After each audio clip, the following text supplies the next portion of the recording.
नमस्कार साथियों, विजय क्लासेस पे आप सभी का स्वागत है।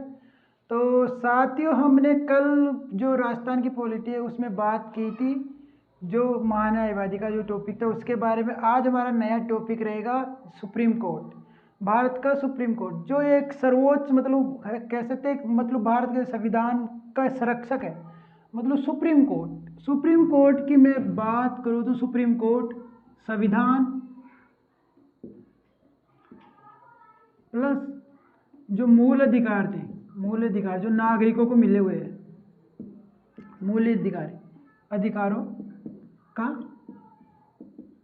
संरक्षक है। मतलब ये मतलब उनको एक तरह संरक्षक है, मतलब उनको एक तरह लाभ देता है, उनकी मतलब है सहायता करता है, या फिर हम कह सकते हैं मतलब उनका ध्यान रखता है। मतलब उन जो भी संविधान है और मूल अधिकार है उनका संरक्षक सुप्रीम कोर्ट को कहा जाता है। एक व्यक्ति हुए थे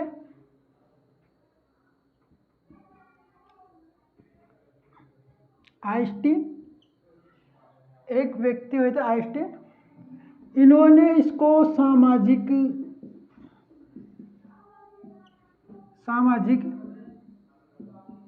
क्रांति का संरक्षक कहा।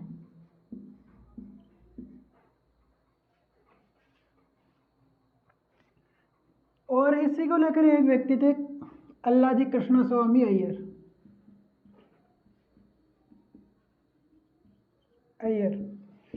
अल्लाजी कृष्णस्वामी अय्यर ने बताया कि ये एक व्यक्तिगत स्वतंत्रता, ये जो सर्वोच्च न्यायालय सुप्रीम कोर्ट है, ये एक व्यक्तिगत स्वतंत्रता और सामाजिक नियंत्रण के बीच एक रेखा खींचता है। ये एक स्टेटमेंट था इनका कि जो व्यक्तिगत स्वतंत्रता और सामाजिक नियंत्रण के बीच एक स्पष्ट रेखा खींचता है। ये एक इनका स्टेटमेंट था इसको लेकर, तो ये आपको थोड़ा ध्यान रखना।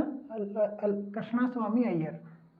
और अब बात करें तो सुप्रीम कोर्ट, जैसे हमने बात की कि सुप्रीम कोर्ट जो है संविधान और मूल अधिकारों का संरक्षक है, इसको कह सकते हैं कि ये एक भारत में अंतिम और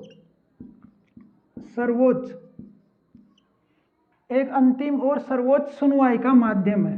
सुनवाई करता है। मतलब ये मतलब इसके मतलब इससे ऊपर नहीं है, संविधान से मतलब संविधान का भी ये संरक्षक है, तो इसको संविधान से भी ऊपर रख सकते हैं, लेकिन हालांकि संविधान ऊपर है। तो जो मैं बात करूँ तो सर्वोच्च न्यायालय एक अंतिम हाई मतलब कमान कह सकते हैं इसको। और यहाँ की बात करूँ तो ये एक सुनवाई के मामले में भी सर्वोच्च न्यायालय एक उच्च स्थान रखता है। उससे जो भारत आज़ाद हुआ था उससे पहले मैं बात करूँ तो उससे पहले जो इंग्लैंड की प्रिवी काउंसिल नाम से जो संस्था थी, वो एक सर्वोच्च सुनवाई के लिए जानी जाती थी। अब मैं बात करूँ तो जो सुप्रीम कोर्ट है, तो सुप्रीम कोर्ट आखिर में भारत में आया कब से। मतलब पहले बात करें तो जिसमें जो भारत में इसका उद्घाटन हुआ था, जो हुआ था 28 जनवरी 1950।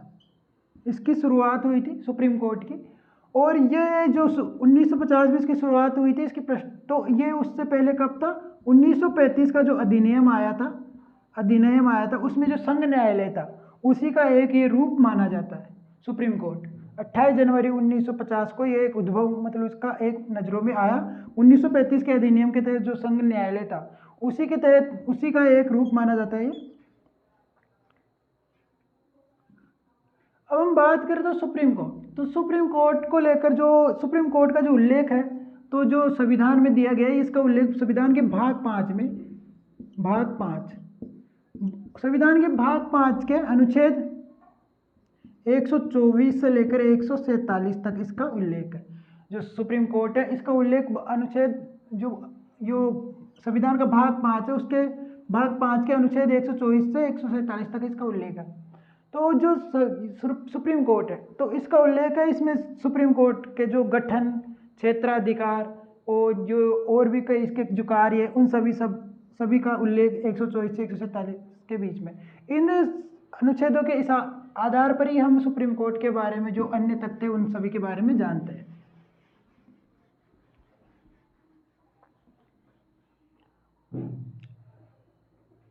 एक अनुच्छेद है अनुच्छेद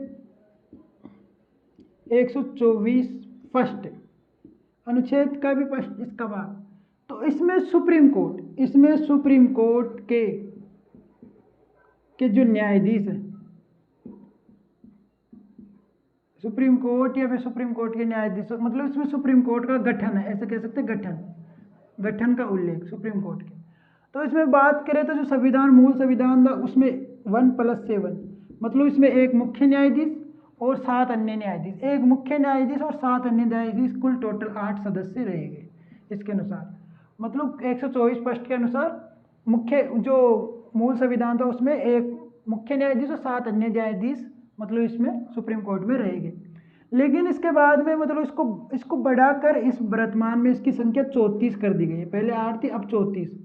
इसको क्या किया गया, जो एक संविधान एक अधिनियम आया था, संशोधन हुआ था 2019 में, उस संशोधन के जो न्यायाधीशों का संशोधन हुआ था, उसमें क्या हुआ कि वो 2 अगस्त 2019 में इसकी संख्या 31 से बढ़ाकर 34 कर दी गई थी, जिसमें 33+1 मतलब एक मुख्य न्यायाधीश, 33 अन्य न्यायाधीश की नियुक्ति।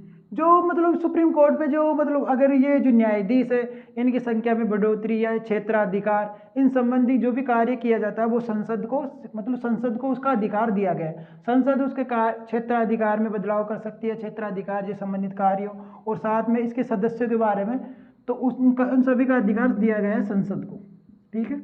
तो जो अनुच्छेद 124 पृष्ठ, इसमें हम बात करें तो जो सुप्रीम कोर्ट के गठन का उल्लेख किया गया है, जिसमें 1+7 मूल संविधान में था, लेकिन वर्तमान में 34 न्यायाधीश होते हैं, जिनमें एक मुख्य न्यायाधीश होता है। अब हम बात करें इसकी नियुक्ति की, तो इसको नियुक्ति कौन देता है? जो न्यायालय के जो न्यायाधीश, इन सभी को नियुक्ति की बात करूँ तो राष्ट्रपति द्वारा, मुख्य न्यायाधीश को राष्ट्रपति के द्वारा नियुक्ति दी जाती है। और अन्य न्यायाधीशों की नियुक्ति क्या होता है? अन्य न्यायाधीश की नियुक्ति के लिए ये जो मुख्य न्यायाधीश है वो एक तरह से राष्ट्रपति को सलाह देता है, फिर उसके आधार पर अन्य न्यायाधीशों की नियुक्ति भी कर दी जाती है। तो जो मुख्य न्यायाधीश उसकी नियुक्ति राष्ट्रपति के द्वारा ही की जाती है। इसमें जो न्यायाधीशों की नियुक्ति है, इसके संबंध में एक व्यवस्था अपनाई जाती है कॉलेजियम की व्यवस्था। अब आखिर में कॉलेजियम की व्यवस्था है क्या? तो एक कॉलेजियम की व्यवस्था से तात्पर्य है कि एक 4 न्यायाधीशों का एक पैनल होता है, 4 न्यायाधीशों का एक पैनल होता है, मतलब जो नियुक्ति के संबंध में अपना मत रखता है। तो इसमें एक मुख्य न्यायाधीश, एक अध्यक्ष और 4 अन्य न्यायाधीश। तो इसमें जो ये अध्यक्ष होता है वो अध्यक्ष मुख्य न्यायालय है, तो ये मुख्य न्यायालय इसी का मुख्य न्यायाधीश होता है। तो जिसकी नियुक्ति राष्ट्रपति कर देता है, उसी के बाद में इस पैनल को गठित किया जाता है और कॉलेजियम की व्यवस्था के अनुसार अन्य न्यायाधीशों की नियुक्ति की जाती है। ये कॉलेजियम की व्यवस्था थी, ये 1993 में ये व्यवस्था आई थी, ये कॉलेजियम की व्यवस्था 1993। ठीक है। अब हम अगली बात करते हैं इसके जो कार्यकाल।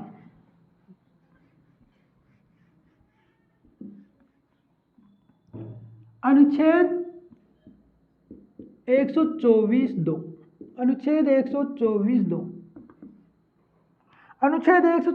में कार्यकाल का उल्लेख किया गया, मतलब इसके न्यायाधीशों का कार्यकाल कितना रहेगा सुप्रीम कोर्ट के। अनुच्छेद 24(2) में जो कार्यकाल का निर्धारण किया गया है, तो इसमें न्यूनतम उम्र नहीं रखी गई है, मतलब न्यूनतम उम्र फिक्स नहीं है कि न्यायाधीश कम से कम इतनी उम्र का तो होना चाहिए। इसमें कोई न्यूनतम उम्र फिक्स नहीं की गई, लेकिन इसमें अधिकतम उम्र फिक्स की गई है, जो है 65 वर्ष, मतलब 65 वर्ष की उसकी आयु हो जानी चाहिए उस न्यायाधीश की। तो जो कार्यकाल है उसका 65 वर्ष तक की रखा गया है। जो आयु संबंधी एक संशोधन हुआ था, 15वां संविधान संशोधन हुआ था 1963 को। इस 15 जो संविधान संशोधन हुआ था, 15वां संविधान संशोधन 1963, इसमें कहा गया था कि जो अगर आयु संबंधी या कार्यकाल संबंधी, जो आयु संबंधी, जो न्यायाधीशों की आयु उससे संबंधित अगर कोई मतलब बदलाव करना चाहे तो संसद के द्वारा वो बदलाव किया जा सकता है इस संशोधन के द्वारा। ठीक है। तो कार्यकाल का उल्लेख है 124(2) में। एक अनुच्छेद 124(3), इसमें इसकी योग्यता है। मतलब क्या क्या योग्यताएं होनी चाहिए मुख्य न्यायाधीश बनने के लिए या फिर न्यायाधीश बनने के लिए। मतलब जो न्यायाधीश होते हैं उन मुख्य जो न्यायाधीश है जिन उस सुप्रीम कोर्ट उसका मुख्य न्यायाधीश है उसकी क्या क्या योग्यताएं होनी चाहिए। मतलब जो और अन्य न्यायाधीश भी जो भी अन्य न्यायाधीश है उन सभी को भी मतलब क्या क्या योग्यता रखनी चाहिए जिससे वो अपने वहाँ पे न्यायाधीश बन सके। तो हम बात करें तो सबसे पहले तो जो जो कि जैसे न्यायालय भारत का है तो इसमें मेन तो वो सबसे पहले तो वो भारत का ही नागरिक होना चाहिए, भारत का नागरिक हो। ठीक, एक तो पहली बात तो वो भारत का नागरिक होना चाहिए। दूसरा इसमें है कि वो उच्च न्यायालय का मतलब हाई कोर्ट का, उच्च न्यायालय का, उच्च न्यायालय का, न्यायालय का मुख्य न्यायाधीश, उच्च न्यायालय का मुख्य न्यायाधीश रह चुका हो, उच्च न्यायालय का मुख्य न्यायाधीश रह चुका हो जो भी 5 वर्ष तक, 5 वर्ष या उससे ज़्यादा 5 वर्ष तक। और एक वो किसी भी न्यायालय में 10 वर्ष तक अधिवक्ता रह चुका। तो ये और एक वो जो राष्ट्रपति की नज़र में कानून का ज्ञाता भी होना चाहिए, एक राष्ट्रपति की नज़र में कानून